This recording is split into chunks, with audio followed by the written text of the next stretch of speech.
Hello, friends. Welcome to the Black and Gold Breakdown. If you're not already subscribed to the channel, please do that. Recently, just passed 1,200. And the fact that I just started doing this less than 4 months ago and it's had nice growth, I appreciate you guys for watching all the content, all the NFL content, whether it be the pump fake, whether it be the Steelers show that you're watching now. It's much appreciated. Today, we asked the question, should the Steelers start Justin Fields? And the fact that I'm asking it, you can probably guess where I'm leaning. Justin Fields, man, he's done everything that you would want him to do thus far in camp, right? He's looked terrific. He's making all the right throws. He's looking really good in the run game. The connection with George Pickens already looks terrific. They've connected on plenty of touchdowns, whether it be on 7 shots or deep passing game. And he just looks the part right now. And obviously, take it somewhat with a grain of salt. I mean, we're only, a week and a half or so into training camp. And we got to see this in live game action, especially, during preseason and things of that nature, before, we can roll out the red carpet. And I get that. But with that said, if Fields continues to look like this, and while Russell Wilson continues to not be a full participant in practice, if he looks like this throughout the preseason and the rest of training camp, there's no reason to not start him. Because you've got a guy who is 26 and one of the more athletic quarterbacks in football, who could potentially be your long-term answer at quarterback. And if he looks this good already, and he looks good throughout the preseason, and he keeps taking advantage of all these first-team reps, there's no reason for me as to why he shouldn't start. Now, I don't think he's going to. I think that Russell Wilson, regardless of what happens, will be the starter week 1. I do think that. However, I also think that Fields will be the starter sooner than later. Because if you look at how he's performed this training camp, with how smart he's been, with the zip that he's out on the ball, with his ball placement, how much command he already seems to have of the offense, the connection he has with George Pickens and Calvin Austin and Van Jefferson, the RPO game looking really good during team drills. To me, it would be very hard to keep him off the field.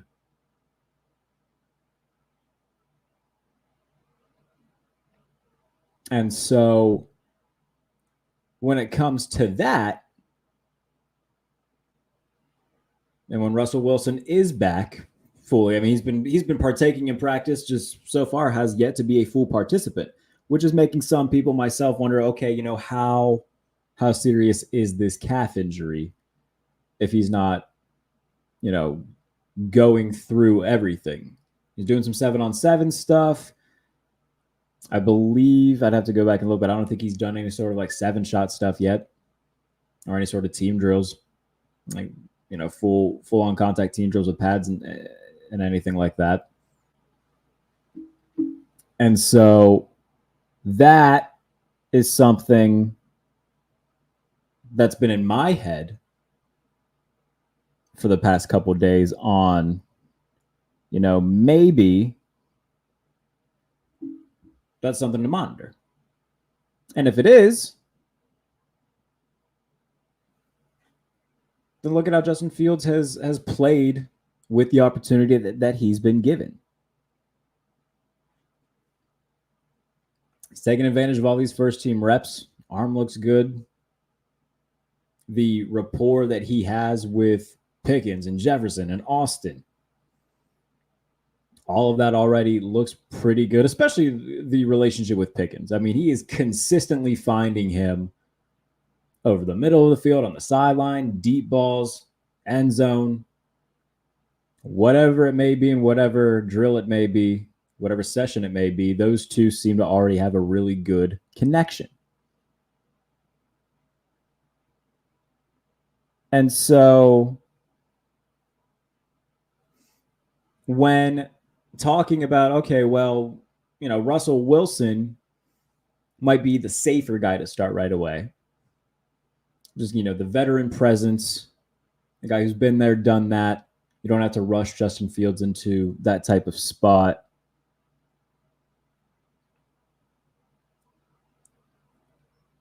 And I hear that to an extent. But even then, I mean, it's not as if this is Justin Fields' first rodeo, right?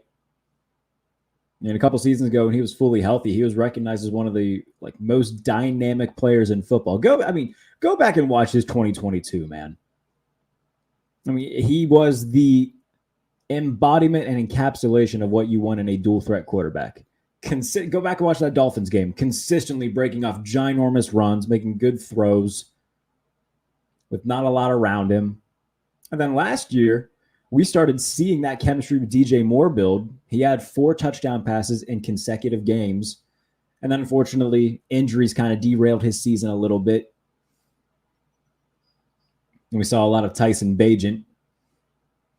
But if Fields stays healthy, maybe they win a little bit more. And, maybe we're not talking about Fields being in this spot. Now, that's, hypothetical and all of that. But the point being that when he got DJ Moore, it didn't take long for us to start seeing that chemistry build. And when that chemistry did start building, he started playing better and building off of what he did in 2022. And again, I think you have Fields for this year. He's not tied down next year. And neither is Russell Wilson, but the guy who's 26, I mean, that's the guy I would want to get a closer look at rather than, the guy who's on the final few holes of his career. Justin Fields is the one that I would want to get the closer look at. And again, this isn't like any sort of Russ hate. If they do roll with Russ, I hope he plays well, obviously. This is more so Fields is checking all the boxes that you would want him to check at this point. And a guy who's 10 years younger, more athletic, more dynamic, a higher ceiling at this point in both of their careers, and also the potential of being your answer at quarterback going forward. It just makes sense to me as to why, if he continues looking like this, looks like it, for the next 2 weeks and before they wrap up training camp, the next 2 weeks, 3 weeks in training or in preseason, you would have a very difficult time talking me into why he shouldn't start. And thus far, he's looked the part.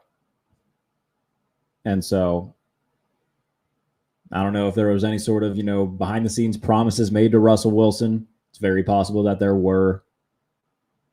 But at the end of the day, the NFL is a business and it's about winning games. And if you think Justin Fields gives you the better opportunity to win games, those promises be damned, man. You got to put the best 53 guys in position to win. And you got to put the best guy under center that you think gives you the best chance to win. And if that guy's Justin Fields, then it's Justin Fields. Mike Tomlin's talked about, Russ is in pole position, but we're going to give Justin the opportunity to compete. Well, he's competed, and he showed you, hey, I can do this. And again, no hate towards Russell Wilson. If he's the week 1 starter, which I fully anticipate him to be, I'm going to root like hell for him. I don't want Russell Wilson to do bad. My point is that, if you're the Steelers, I feel like you kind of want, inherently, I think you would just want to see what you have in Justin Fields. Just because he is only in his mid-20s and he could potentially be your long-term answer at quarterback. Russell Wilson, doesn't matter how good he is this year, probably not going to be your long-term answer at quarterback. And I don't think anybody's expecting Russell Wilson to have a top 10 quarterback season. So I think inherently the Steelers kind of want to see what they have in Justin Fields. And so far he's showing them, hey, I can be what you need me to be, especially in this offense. So just my thoughts on it. At this point, through training camp, we'll see the Steelers on the field for the first time this season. Next week, they will begin preseason play against the Houston Texans at Acrisure Stadium. That is Friday. So less than a week. Less than a week until we see a Steelers game on TV. How about that? Isn't that exciting? Tom, what's up, Jerry? What's up, Tom? How are you? Wilson leaving the door open and Fields about to walk through it. I think so. And again, I don't think it will be week one because I do think if I had to guess, Russell Wilson went there because he was, in layman's terms, told you'll be our week one starter, right? But I don't have any sort of like inside information on that or anything. This is just me speculating. My guess is that he was brought in and told you are going to be the week one starter, regardless of who else we bring in. And so I think that they're going to, if that is the case, I think they'll stay true to it. But if Fields keeps looking like this, they're going to really need to see a lot from Wilson to keep them from going to Fields. You know, if Justin Fields just looked meh at this point, I don't think that there would be much to talk about, right? You know, if Justin Fields, you know, was struggling and not making, you know, all the right throws and, you know, just kind of looking like, okay, yeah, I guess there's a reason the Bears traded him, then we wouldn't really be having this conversation. You know, we'd be rolling forward saying, okay, you know, we'll see what Russell Wilson can do. And if he can't do anything, then they'll turn to Justin Fields and see what they can salvage and scavenge from him. But the fact that Fields has looked this good so far consistently, you know, he's stacking really good practice after really good practice. You know, that's something to take note of. And again, you know, a lot of people are saying, oh, Kenny Pickett looked good in training camp last year. As somebody who was there for multiple days, I'll tell you this. Kenny Pickett did not look this good. Didn't look this good. So, again, you can take that with whatever grain of salt you want to take it with. I understand, you know, a week and a half of training camp does not a superstar make. And I totally get that. And I'm not even sitting here and saying that Justin Fields is going to be a superstar. I don't expect him to, you know, all of a sudden be a top 10 quarterback. But can he be the guy we saw in 2022? I think so. And can he improve on his passing while still being that dynamic quarterback in an offense that has the most weapons he's ever had, with the most competent head coach and the most competent offensive coordinator he's ever had? I don't see a reason to believe that he can't. And so when you put all of these factors together, combined with the fact that he looks really good in camp, again, it would be really hard for me to keep him off the field. And regardless, like, it's been pretty widely reported that even if and when Wilson is the starter, they're going to have a Justin Fields package. And so let's say week one, like Russell Wilson is, you know, struggling a little bit and they, you know, have a few plays with the Justin Fields package and Fields looks good. Let's say maybe they run like some sort of RPO that leads to a deep pass for a touchdown that, you know, either puts the Steelers on top or ties the game. I mean, Mike Tomlin and Arthur Smith might look at each other and be like, I mean, should we keep him in? You know, there's going to be conversations that are had. Now, again, we wouldn't be having them if Justin Fields wasn't looking this good. But so far, he is. And, you know, again, we're what now? Almost 2 weeks in camp? A week and a half or so into camp? So, again, that, you know, handful of practices, you know, 5-7 practices, whatever it is, that doesn't automatically mean that Justin Fields is, you know, going to be a superstar or, you know, take over the reins.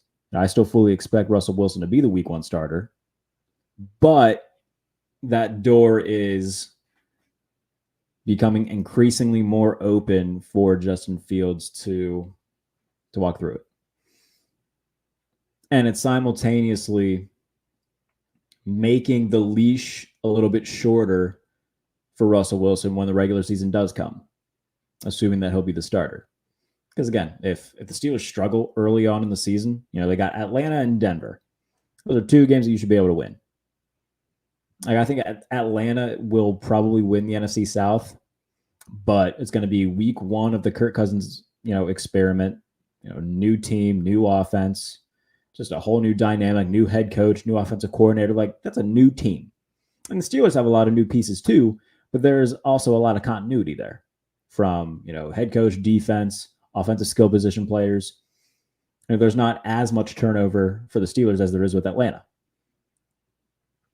And also, the Arthur Smith revenge game aspect of it. I mean, the Steelers are kicking off their season with 2 potential revenge games, with Arthur Smith going back to Atlanta and Russell Wilson going back to Denver. But if Russell Wilson doesn't look good in those games, and, they do have a Justin Fields package and he shows some form of, electric playmaking ability with those snaps that he's given, I mean, those are going to be conversations that are had. And conversations that I don't think would be had to a longer extent if he didn't look good throughout camp. So he's doing himself a very big favor by having this stretch of good practices. And again, him having these really good practices and stacking them, doing that alone isn't going to be enough. Like, he's going to have to show it in preseason play and things of that nature and keep having good practices. But the fact that he is doing it in practice, that's something that when the time does come, that, Tomlin and Arthur Smith and everybody, when they're having these conversations, be like, okay, well, he looked terrific in training camp and he looked good in preseason. Let's throw him out there. As compared to if he had, a rusty camp, I was like, yeah, but, Justin didn't look all that great in camp. Maybe we shouldn't pull the plug quite yet. Maybe we should keep riding this thing out. So that is why this time of year really matters for stuff like this. Let Fields start while the schedule is supposed to be the weakest. If he struggles, the Russ loyalists will be happy and Russ will be healthy. If not, problem solved and we have our quarterback. Yeah, I mean, that's a decent way to look at it, right? And by the way, yeah, Russ hasn't been like a completely 100% full participant in practice yet. We're through 9 practices, something like that, 8, 9 practices. He still hasn't been a full participant. Like, I know that they're painting the picture of like, yeah, we're not worried, we're just playing it safe. But like, come on, man, it's been over a week now, and we're still having these conversations about, okay, is his calf good? Like, what's going on? So, yeah, I think that if Justin Fields does start the season as the starter, I don't know if I would expect him to lose that job. Not again, because you pointed out, it is, the Steelers have a relatively easier first half of their schedule. I mean, the vast majority, I would say, of their quote unquote easier games take place in the first 9 weeks. I think the easiest game that they have after the bye is the Commanders, and it's the first game after the bye. Then they have all their division games. They have the Chiefs and the Eagles. So none of them are going to be easy games. But, you got games against the Giants, and you got, games against Atlanta and Denver. We'll see how good the Jets are, So, yeah, the first half of the schedule will definitely be easy.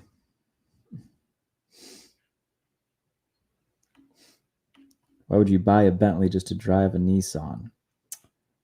I don't think that either Russell Wilson or Justin Fields are Bentleys right now. I think that Fields, I'm trying to lean into the car comparison right now. I think Fields is like being it's kind of a risk. I think both of them are risks, right? I mean, there's certainly no guarantees. Yeah, by the way, I'm not going to be able to make a car connection here. Sorry. I'm not a car guy. So I'll just say this. I think both of them are in Pittsburgh for a reason, right?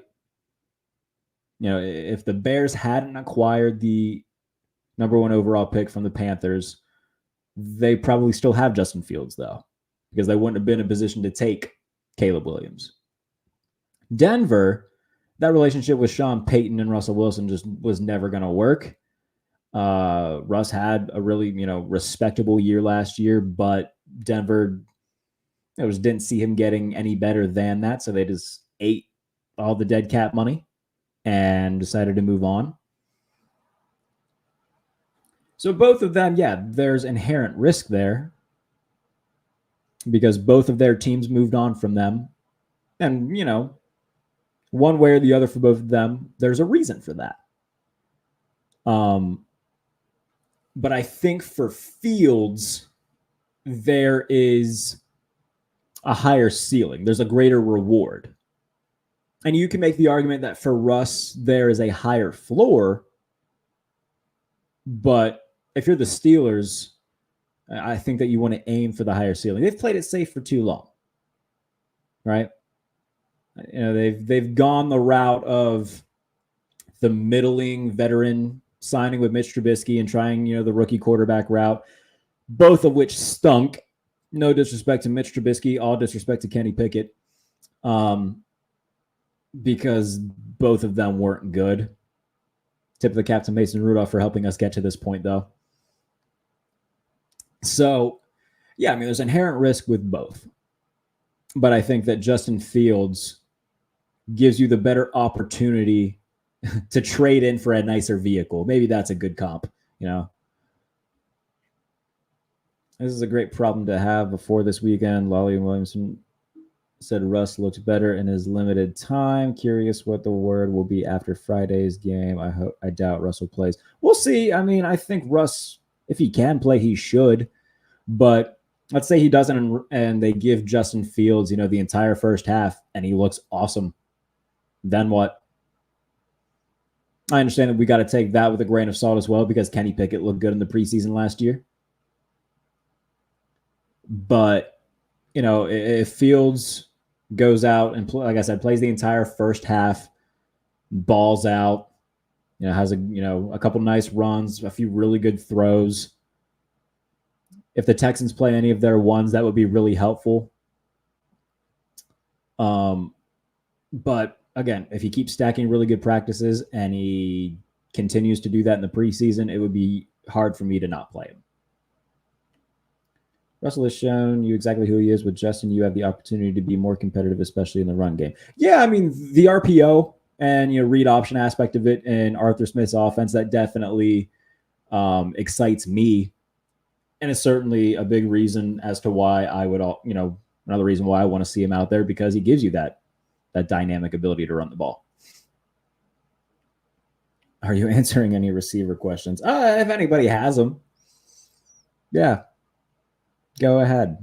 Yeah, if anybody has any receiver questions, I'll answer them. I know that there's a lot of speculation about who. But yeah, if there's any receiver questions, I'll answer them. I'll say this. Pickens looks really good. Van Jefferson seems to actually be doing really well in camp. So does Calvin Austin, which is really good to see. Obviously, again, we've talked about it a lot. You can certainly, you want to see the Steelers get an upgrade there opposite of Pickens. But credit to Van Jefferson. He's looked solid. Calvin Austin's looked really good. And obviously, unfortunately, Roman Wilson dealing with the ankle sprain. But in light of that, I think that raised people's expectations that the Steelers would go out and get another receiver, right? Just because, okay, now your top three receivers are going to be Pickens, Jefferson, and Austin. But behind them, throughout the preseason, we're going to see a lot of, Quez Watkins, Scotty Miller, Dez Fitzpatrick. There's going to be a lot of those types of guys. Marquez Callaway's not there anymore. They already cut him. So, we'll see. This is just me personally. I think Steelers Nation wants Van Jefferson to be a great 2. He's trash. I don't think he's trash. I think that he is a quality depth receiver. If Van Jefferson is your third or fourth guy, you're in a pretty good spot. He showed that with the Rams. He helped the Rams win a Super Bowl. But again, he wasn't the number one. It was Cooper Kupp, some other guys in the mix. Van Jefferson wasn't the number one guy. He was the number 3 guy for them during that span. With Odell Beckham in the mix, Tyler Higbee at tight end. They had a solid run game as well. So Van Jefferson, I don't think he's a number 2, but if he's their 3 or 4, I think that they can live with that. Who would you rather have, Brandon, DK, or somebody else in mind? Brandon Ayuk's the number one guy. I don't think DK Metcalf's really somebody that's going to get moved. Somebody else. I mean, I've thrown around the name Chris Godwin just because the Buccaneers have like 4 legit, like solid receivers. They have Evans, they have Trey Palmer, they just drafted Jalen McMillan. So with Godwin, I mean, that gives them 4. He's going to be a free agent next year. So why not try to get something for him now? Unless they're really convinced that they can run back what they did last year and, have another run in the playoffs. But I think that, that's a name that I've thrown around. I know another one that people have mentioned is Brandon Cooks, which is one that I'd be okay with. But outside of CeeDee Lamb, they would have 0 receivers because Michael Gallup's gone. Brandon Cooks, their definitive number 2. I have no idea who else is even behind Brandon Cooks right now in Dallas, if I'm being perfectly honest. So I don't know how likely either of those names are, but those would both be names I would like to see if Brandon Ayuk isn't going to be the guy. I don't think DK Metcalf is going to be the guy. Mike McDonald's talks, pretty well about him. So I don't think they're going to move on from DK. A lot of murmurs continue about Brandon Ayuk, though. We'll see if it leads anywhere. I've been pretty clear with my thoughts on that. But there does seem to be more potential fire to the smoke in recent days to maybe Cleveland, maybe New England. The Steelers also reportedly in the mix still. We'll see. But, we'll have to continue to monitor that. It's the same thing that it's been for the past few months, right? It's just a lot of hearsay, a lot of unknowns, a lot of, we'll see. But, we're just kind of in the dark on everything until something moves forward with it. I don't think anything's really changed on his front. He still wants paid. I don't blame him. He's a guy who deserves to get paid. Love this depth in this order. George Pickens, Brandon Ayuk, Roman Wilson, Van Jefferson, Calvin Austin, Michael Thomas. I don't want Michael Thomas, man. Like all due respect to Michael Thomas, he was really good in like 2018. He's always hurt. He's old and he's not good. I don't want Michael Thomas anywhere. That is the last dude I want. And again, I don't think it's like I don't know Michael Thomas. I've never talked to him, so I can't speak on him as a person. As a player, 0 interest. Zero interest whatsoever. Jalen McMillan impressing Tampa coaches could open the door to trade Godwin. They paid Baker. And yeah, that's my point. Godwin's going to be a free agent after this year. And again, there's been 0, like any sort of like reports that they could trade him. That's just a name that kind of came to mind because it would make sense for Pittsburgh and, for the Buccaneers.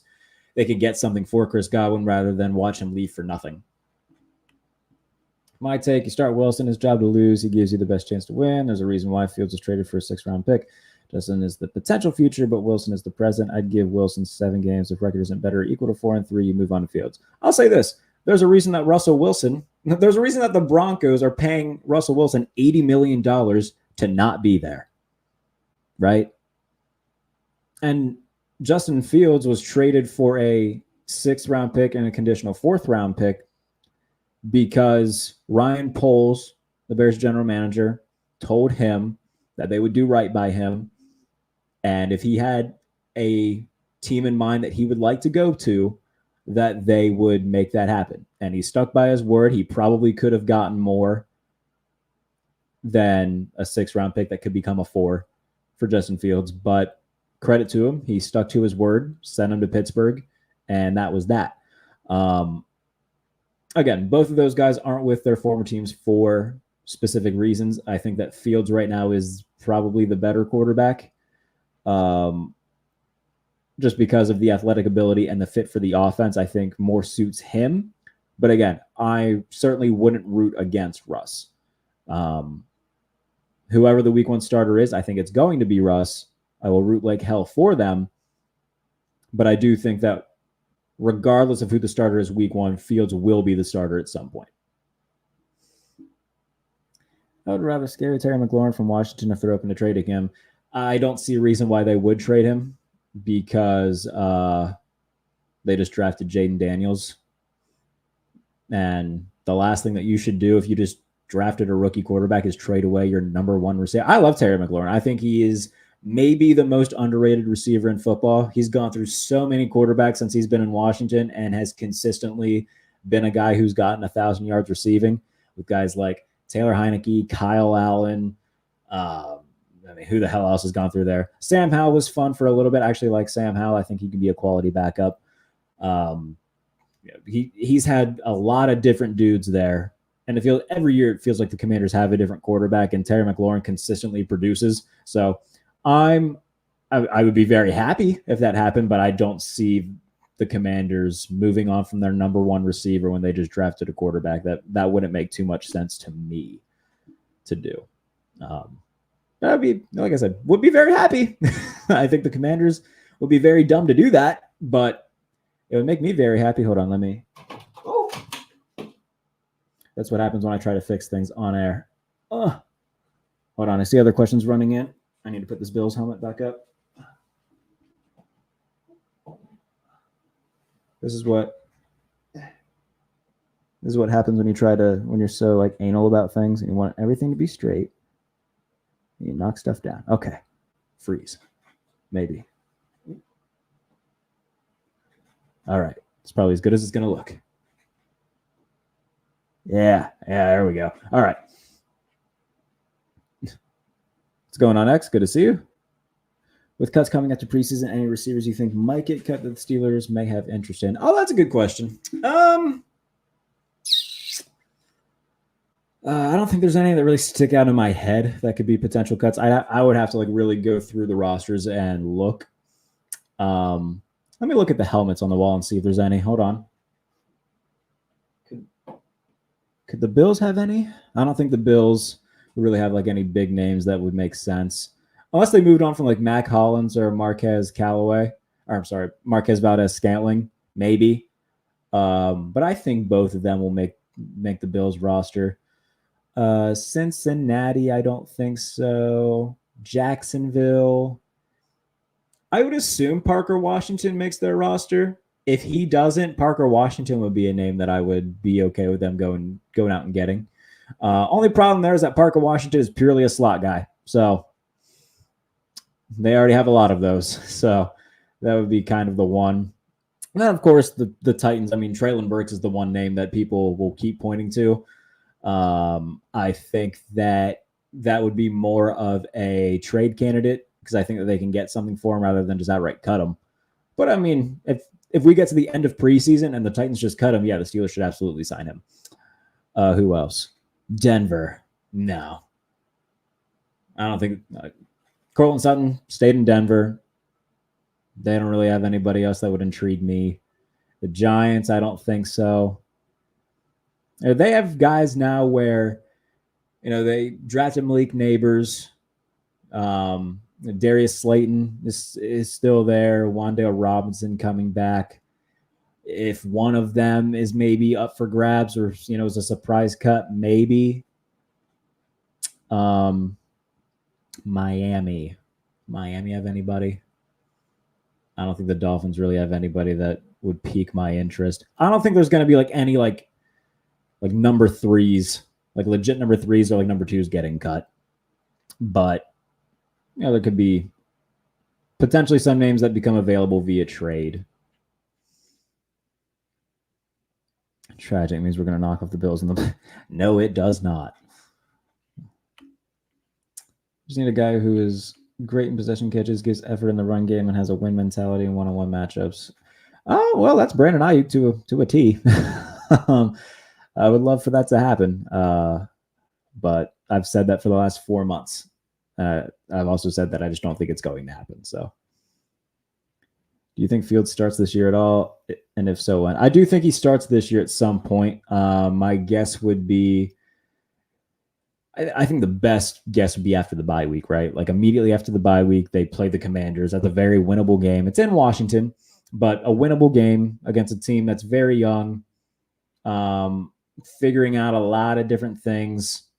New coaching staff, new head coach, just new everything. There's a lot of new pieces defensively. So, you're playing the Commanders week 10. That is one that I would pay attention to, even like against the Giants ahead of their bye week. So that would be week 8. If they struggle against the Jets the week prior on Sunday night and say, they're 3-3 or whatever it is after 6 games, or 3-4 after 7 games, like, okay, we're going to pull the plug on this and just go with Justin Fields. It may be there. I would say between weeks 7 and 10, somewhere in there. We have one. His name. If you're talking about like the slot receiver thing, yeah. Again, gotta wait for Roman Wilson to get back. Hopefully, he comes back sooner rather than later. Honest opinion on Fields, look good. I hope that. How do I want to say this? I think that my expectations of him going into camp were a guy who, obviously the athletic ability is there, and we'll see how much he can showcase that. But everything that I've seen, he's really had command of the offense, had command of the ball, made really good throws, had really good placement on his throws. So he's impressed. He's looked really good. Beanie Bishop lockdown. He's your week 1 starter at nickel. I've seen enough. He had a pick 6 today off Justin Fields. But don't. I know what you're going to do. Oh, Justin Fields threw a pick 6. It was off a screen pass. It was a really good read. So Beanie Bishop, yeah, that's your week 1 starter at nickel. Shout out to everybody who's, getting all this video stuff at Steelers training camp as well, for everybody like me to keep up with it who can't be out there every day. And follow all the really good beat writers. You know the likes. Follow Nick Farabaugh. Follow Alan Saunders and Chris Carter and Derek Bell. All of the really good folks that are out there every day in Latrobe.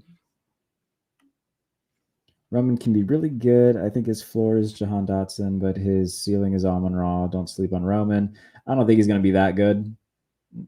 I think his ceiling is being pretty solid. I don't think he's going to be a star receiver. I think that he can be a guy who's a really good number 2. I don't think he's ever going to be like a number 1.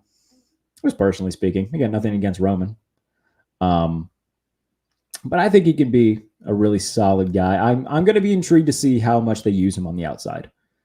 All that will depend on how good they feel about Van Jefferson, but also how good they feel about Calvin Austin. Because if they want to keep getting him on the field while also having Wilson on the field in 3 receiver sets, one of them's going to play outside. It sure as hell isn't going to be Calvin Austin. So I would be surprised. Tyreek Hill ranked number 1 player. TJ. The NFL top 100 players list is the stupidest thing that for some reason everybody talks about every year. Like Patrick Mahomes is just ranked 4th. Like, who cares? It's completely pointless and useless and stupid, and just the absolute proof that players suck at grading each other. Like, the next time a player tells media that they never played the game so they don't know what they're talking about, we can just show the screenshot of Patrick Mahomes ranked as the 4th best player in football. It's just dumb. Yeah, I try to give no attention to that because it's stupid. If the offense is better, can you imagine what the defense will look like playing with an actual lead? Watt could have 20+ sacks. Mika might have 5+ interceptions. Golden and Herbig could have bigger roles. I think that Herbig and Golden will basically just switch their roles from last year. I think Golden played in 22% of snaps. Herbig played in 17%. I think they'll basically flip. Herbig was really good in his role last year. I think that he'll get more snaps this coming year.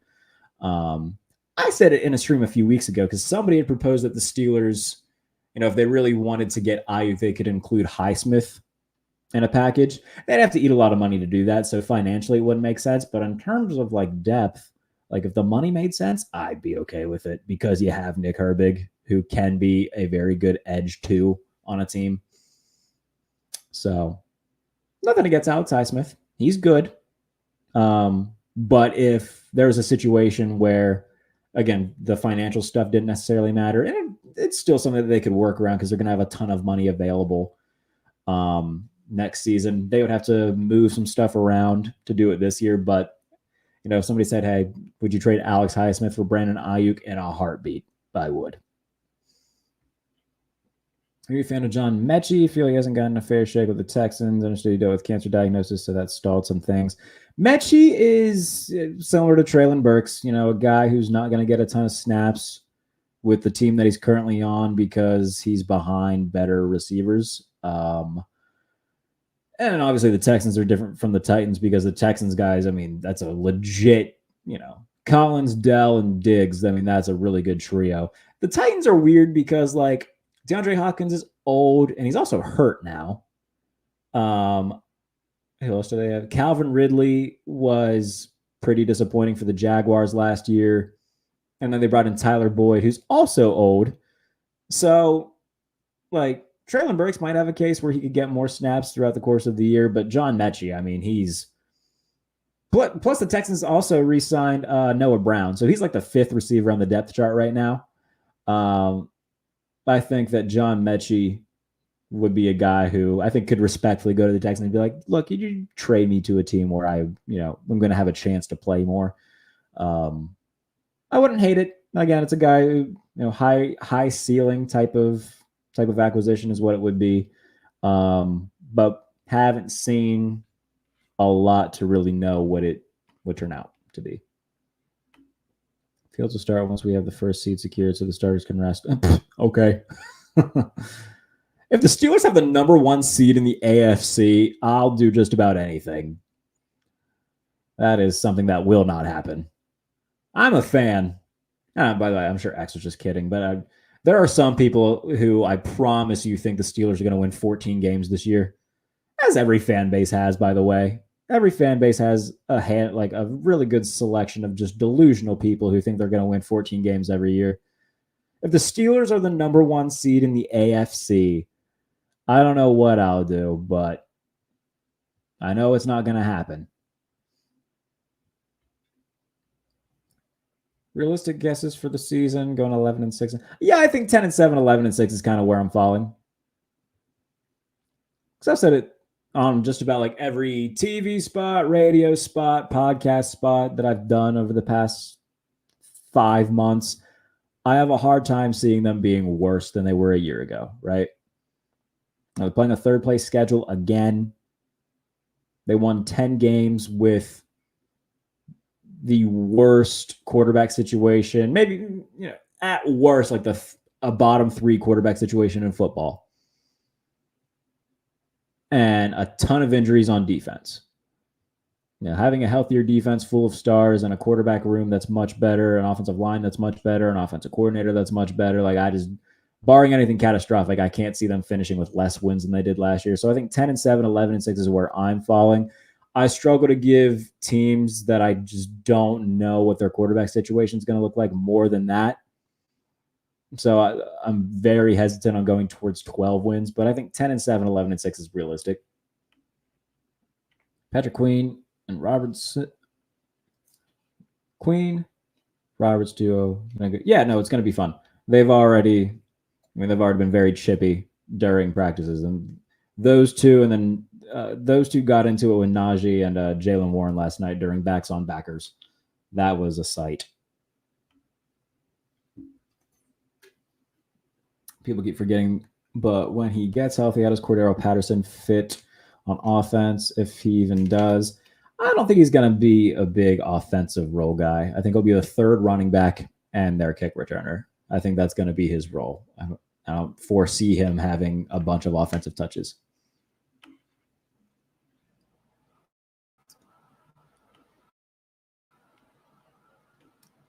I like the list this year. It's a nice switch up. I think it was dumb. I think it's Patrick Mahomes fatigue. It's Karl Malone getting the NBA MVP with Michael Jordan still in the league. People just wanted to be different. But we all know who the best player is. I think the defense will finish at season's end. If everybody stays healthy, that's a defense that can be a top 5, top 3 unit, I think. So, and if the offense puts up more points, which it should, that's a low bar. But if the offense can put up, games where they have 24, 28 points and other teams have to pass more rather than just being able to run out the clock, you'll be able to see TJ Watt, maybe chase that sack record again, or Minkah Fitzpatrick get more picks, or Joey Porter get more picks, So I think the defense will be really good. Exactly. That's why Hill should never be above Mahomes. Yeah. Tyreek Hill's so good that the Chiefs have won more Super Bowls without him than they won with him. And Tyreek Hill's so good that the Buffalo Bills are 4-1 against him and the Dolphins since they traded for him. The Dolphins are such a B tier contender that gets so much hype during the regular season because they kick the shit out of bad teams. And because their head coach wears Yeezys. I'm so over the goddamn Dolphins. Oh, God almighty. They are the biggest pretender team in the league. With a coach whose shtick is so goddamn annoying. A quarterback who they just paid a bunch of money to who they should not have paid a bunch of money to. That's cute that you score 70 against the Broncos. Guess how many playoff wins that you've had to show for it? The same amount that I have. Gave $53 million a year to a quarterback. It was the same number of playoff wins as me. We see the old Minkah. I missed that guy. I mean, look, he only went away for a year. It's because he was hurt. I think Minkah will be a lot better this year because he's going to be back to playing center field.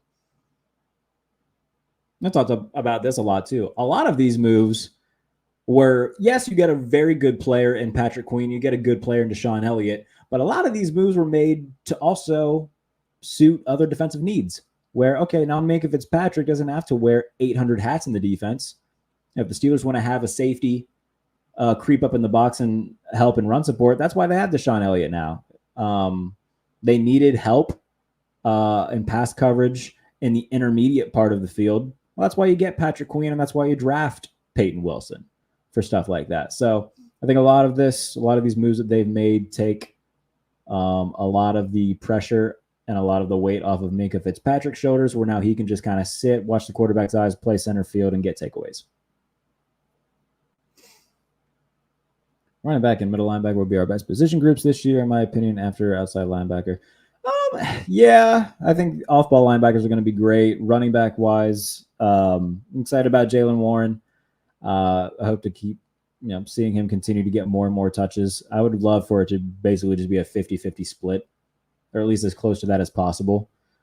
So we'll see. Yeah, I'm excited.